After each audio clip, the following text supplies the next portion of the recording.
mis mar in Welagan as achamór I gunda wio me. Honnig me an seach America I 1958 agus tá mé an sin ó hin.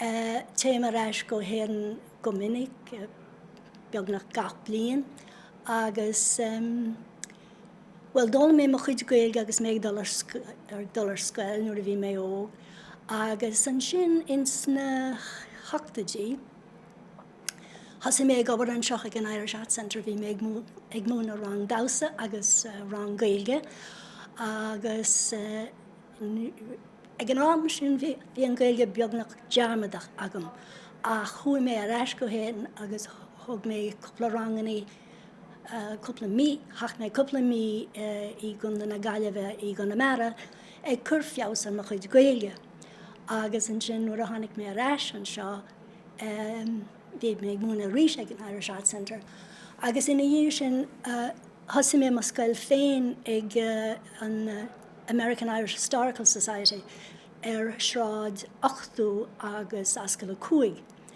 agus bhí scoil agam sin ar feide níon agus tar éis sin bhí mé ag gabar sa scoil Paibley I Manhattan agus ag an am sin bhí mé céim MA agus stop mé leis an gaeilge ag an am sin ar feadh píosa ar feadh blianta. Tá mé ag teacht ar eis a rís agus ag múna rang gaeilge a rís an seach I Manhattan bun rang. So an céardile. Bhí mé ag an reachtas na saona an blian se caite ag déanamh dawsa seanós. So sin é mar óscríomh mé leabhar freisin má scéal hain.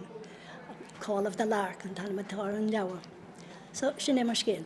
I'm from Mayo, Achamór in Mayo in the west of Ireland. I came to America in 1958 and I've been here since. I go back in the summer to spend some time and get myself reacquainted with everything. And I taught step dancing here at the Irish Art Centre in the 80s. And I also taught an Irish language class here at the Irish Art Centre then. And then I started my own school after that. I had a class going on at the American Irish Historical Society for 10 years, from 1986 to 1996. And then I started working in the New York City public school system, teaching English as a second language, and I was doing an MA at that time, so I was stressed, and I stopped teaching Irish and stopped being involved with it because I had to get a master's in English. So anyway, I was distracted. But I'm back again to Irish, and I'm delighted that I am.